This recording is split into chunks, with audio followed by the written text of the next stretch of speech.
Hello mga palangga, for today's video ay magluto pala tayo ng crawfish Cajun.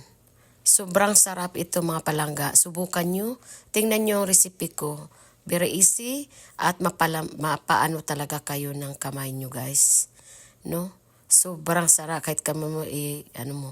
So first naglagay lang ako ng butter at maraming fresh garlic na chinap ko at saka onions, no? Tapos minikos-mikos ko lang, hinalo-halo lang. Tapos curry powder, yan. It's very easy mga palangga, subukan nyo, mapawaw kayo. At nilagyan ko pala ng ketchup, no? At saka oyster sauce. Kung may Sprite kayo, pwede din. So, nilagyan ko ng black pepper at sugar na 2 spoon. At saka nilagyan ko siya ng tubig, no? Kaunti. So, mga palangga, subukan nyo talaga. At yan ang bagoong or kamayan. Tapos, nilagyan ko na, dinagdagan ko na ng ketchup para mapula-pula siya, no? So, thank you for watching. Follow pa more, like, and share. At saka yung Cajun seasoning. At nilagay ko na ang crawfish. Ang crawfish pala, binuel ko muna bago siya nilagay dyan. Kasi buhay kasi siya eh. Buhay talaga yung binili nyon. So, imikos-mikos mo, ihalo-halo mo lang yan mga palangga. Mapasarap, mapawaw ka, makapa-unli rice ka.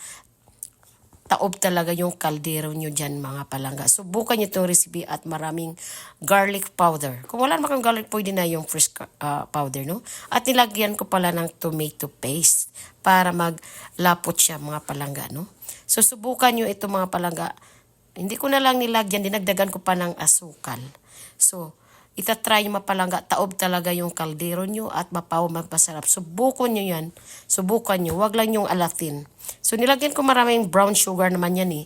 So, baling 3 tablespoon na brown sugar mga palangga. Ang technique nyo, wag nyo lagyan ng asin. Ano lang, oyster sauce. At saka, nilagyan ko pala siya ng beef powder na, ano lang siya, mga half teaspoon, no? So, yun mga palangga. Pakishare ang ating video, no? Follow kung hindi pa ka nakapalo. At isi-share natin ang aking video at sa mga mami dyan hindi marunong magluto. Mag-follow na kayo sa akin para marunong kayo. Marami akong lulutuin. May pang restaurant or pang pang bahay lang. So, nilagyan ko pala ng onion leaf o escalon or onion chives, in other words. So, mga palangga, ang ating crawfish Cajun seasoning ay nakatakam-takam. Sobrang sarap. Itatry nyo mga palangga. Ay mapawaw kayo. Taob yung kaldero nyo. Subukan nyo. Share this video para marami pang mga nanay na mato. Tikman na natin mga palangga. Ang sobrang sarap talaga. Grabe, mapa-unli rice ka talaga mga palangga. Share ating video. God bless us. Bye.